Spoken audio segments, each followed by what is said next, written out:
이재명과 전 정부 사법 처리를 이슈화시켜 국민의 눈과 귀를 가리려고 하지만 2년 반 만에 역성장한 한국 경제, 올해 1%대 성장도 위태, 이런 제목의 기사처럼 경제가 암울하다는 기사가 무척 많습니다. 글로벌 금융위기 때보다 코로나로 세계가 빗장을 잠근 2020년, 2021년보다 현재 한국 경제는 사정이 더 나빠지고 있습니다. 한국 경제에 다시 빨간불이 들어왔습니다. 경제가 나빠지면 서민들의 삶이 먼저 망가지고 더 많이 망가지고 다시 일어설 기회를 잃어버립니다. 서민의 삶이 망가진다고 하는 것은 내수 경제가 침체되는 것을 의미하고 내수를 기반으로 하는 자영업자, 소상공인, 기업들이 어려움을 겪게 된다는 것을 의미합니다. 이런 악순환 연결고리가 하루라도 빨리 끊어져야 하지만 지금 발표되는 정부 입장을 보면 그것이 원하지 않을까 염려가 됩니다. 4분기 마이너스 성장에도 불구하고 지난해 연간 기준 우리 경제 성장률은 다행스럽게 한국은행 전망치인 2.6% 수준을 달성했습니다. 문제는 올해부터입니다. 한은은 지난해 11월 수정 경제 전망을 통해서 올해 우리 경제가 1.7% 성장할 것으로 내다봤습니다. 1%대 성장률 자체는 2%대로 여겨지는 우리 경제의 잠재 성장률을 밑도는 것이자 코로나19로 마이너스 성장했던 2020년 마이너스 0.7%, 글로벌 금융위기를 겪은 2009년 0.8%를 제외하면 2000년대 들어 가장 낮은 수준입니다. 윤석열이 아무리 무능하고 무지하다고 해도 정책을 만들고 추진하고 점검하는 공무원들이 이전 정부에 이어서 자리를 지키고 있는데 잘 나가던 우리 기업들이 단합해서 망하자고 덤벼드는 것도 아닌데 왜 이처럼 빨리 한국 경제가 어려워지는 것일까요? 한국 경제가 역동성을 잃어버린 가장 큰 원인은 무엇일까요? 궁금TV는 대외여권에서가 아니라 대한민국 공무원 사회에서 문제를 가장 크게 보고 있습니다. 정부가 이야기하는 것처럼 대외 요인이 편안한 상황은 아니지만 상대적으로 비교했을 때 문재인 정부 때에 비하면 놀고 먹어도 될 만큼 편안합니다. 그럼에도 한국 경제가 경쟁력을 잃고 침체되는 이유는 윤석열 정부가 집권한 이후 이전 정부에 대해 무엇을 했는지에서 답을 찾을 수 있습니다. 추경호 경제부총리 겸 기획재정부 장관이 26일 작년 4분기 실질 GDP 발표 직후 열린 비상경제장관회의에서 이렇게 말했습니다. 올해 1분기의 경우 기저효과, 중국 경제가 리오프닝하고 다시 말해 오프라인 활동을 재개하는 등에 힘입어 우리 경제가 플러스 성장 전환이 가능할 것이라고 말하면서 올해 상반기 우리 경제는 세계 경제 위축 등으로 매우 어려운 시기가 될 것으로 전망되고 있지만 하반기로 갈수록 세계 경제 및 반도체 업황 개선 등으로 점차 회복 흐름을 보일 것이라고 예상했습니다.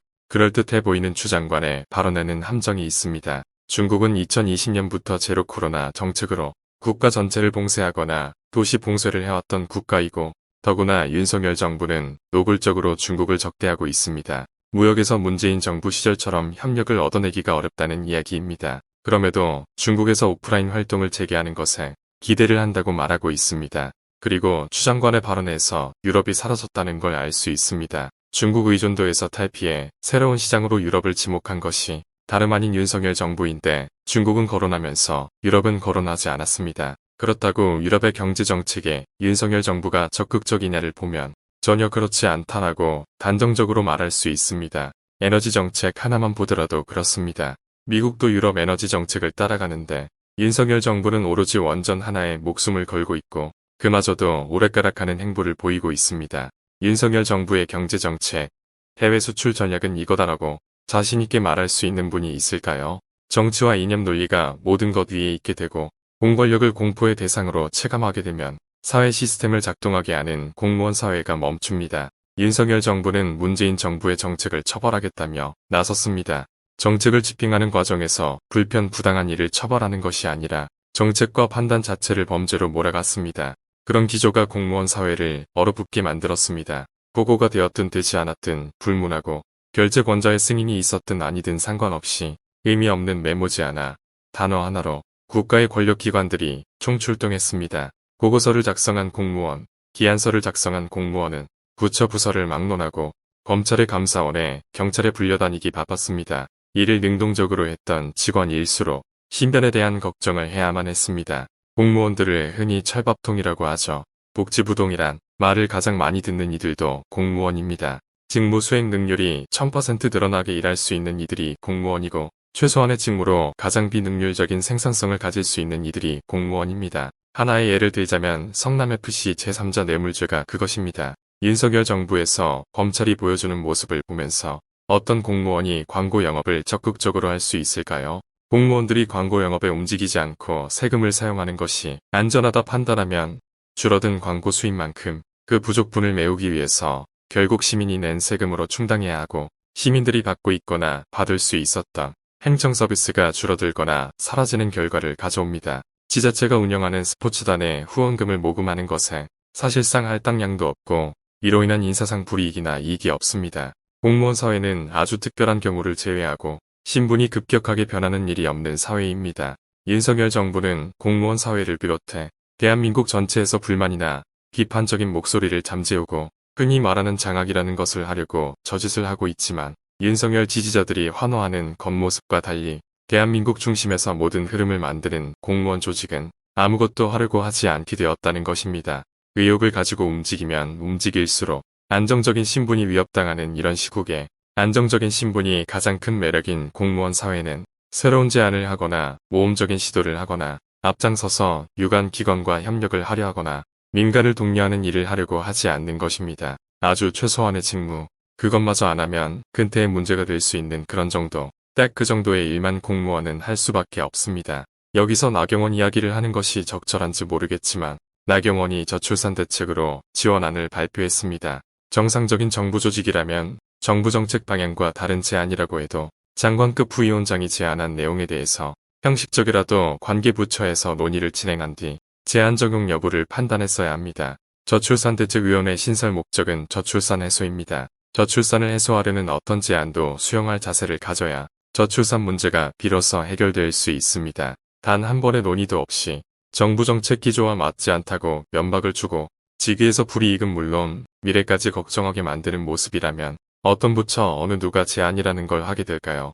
흔들리는 대가리 안에서 앞뒤 없이 튀어나오는 말을 근거 삼아 그야말로 억지로 정책을 짜집기 하는 정도 외에 누구도 진취적이거나 능동적인 일을 하려 하지 않을 것입니다. 흔들리는 대가리 안에서 나온 말이 아니라면 거기다 제안 내용을 조금이라도 더 주장하는 용기를 냈다가는 감당하기 어려울 만큼 책임을 져야 할 수 있고 재수 없으면 공권력과 언론의 집안이 만신창이가 될 수 있기 때문입니다. 아마도 현재 대한민국 공무원 사회에서 작던 크던 중간 단계이던 관계없이 결재권을 가진 장급의 공무원들은 자신은 물론이거니와 아래에서 올라오는 새로운 제안이나 보고를 누구도 원하지 않을 것입니다. 옳다고 보여지고 혁신적이라 보여진다고 해도 조금이라도 책임이 따르는 사업이라면 결재하지 않을 것입니다. 그리고 상부에서 지시가 구체적으로 내려오지 않는 한 기존의 업무를 극히 최소한으로 집행하고 있을 것입니다. 시키지 않은 일을 능동적으로 할 경우 온전히 책임져야 하기 때문입니다. 자신들도 매일 해야만 하는 정책과 판단을 죄라는 정황으로 만들어 수사를 하고 법정에 세운 그 어리석음 때문에 공무원 사회는 더 이상 움직일 수 없습니다. 대한민국을 비롯한 모든 나라에서 경직된 공무원 사회나 부패한 공무원 사회를 가지고는 사회 전반이 균형을 이루면서 발전할 수 없습니다. 권력의 보호를 받는 특정 집단만 특별한 발전을 하게 됩니다. 그마저도 외환위기에서 나타난 것처럼 한순간에 무너지는 결과를 가져올 수 있습니다. 그럼에도 이들을 나무라거나 뭐라고 하기도 어려운 것이 통치권자이자 결정권자이자 임명권자인 대통령이 그런 공무원 사회를 만들고 있기 때문입니다.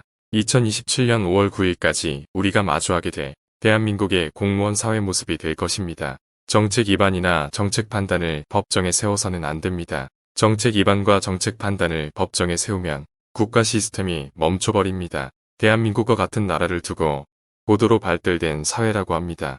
그만큼 사회 시스템이 정교하게 맞물려 돌아간다는 이야기입니다. 국가의 사회 시스템을 운영하는 곳이 공무원 조직이고 이들이 경직되거나 부패하게 되면 사회 시스템이 기형적으로 변하거나 붕괴할 수 있습니다. 이를 바로잡기 위해서는 엄청난 비용과 에너지를 소모해야 합니다. 모든 국가기관은 국가를 위해서 존재해야 합니다. 임기가 정해진 선출직 정권을 위해 국가 시스템을 희생시키는 일이 더 이상 반복되지 않았으면 좋겠습니다. 이렇게 말한다고 해서 들어먹을 정부 여당이 아니라는 걸 알지만 눈도 오고 날씨도 춥고 해서 의견을 말했습니다. 그런데 말입니다. 김건희 수사는 대체 언제 하게 될까요? 일본이 과거에 점령했던 나라 중에서 사과를 요구하는 국가로 대한민국이 유일합니다. 우리 민족은 진솔한 반성과 반성을 실천하는 모습에는 관대하지만 그런 모습이 아니면 무척이나 집요하게 물고 늘어지는 민족입니다. 상대가 강하든 약하든 크게 관계없이 그렇습니다. 무척이나 엄혹했던 군부 독재 시절에도 단 하루도 빠짐없이 민주화를 외쳤던 국민이 우리 국민입니다. 민주화 투쟁은 직선제 개헌을 정부가 발표하고 나서야 수그러들었습니다. 김건희를 현재 검찰이 무혐의로 처리한다 해도 해결될 사안이 아니라는 것이죠. 오늘 영상은 여기까지입니다. 시청해주신 여러분 고맙습니다.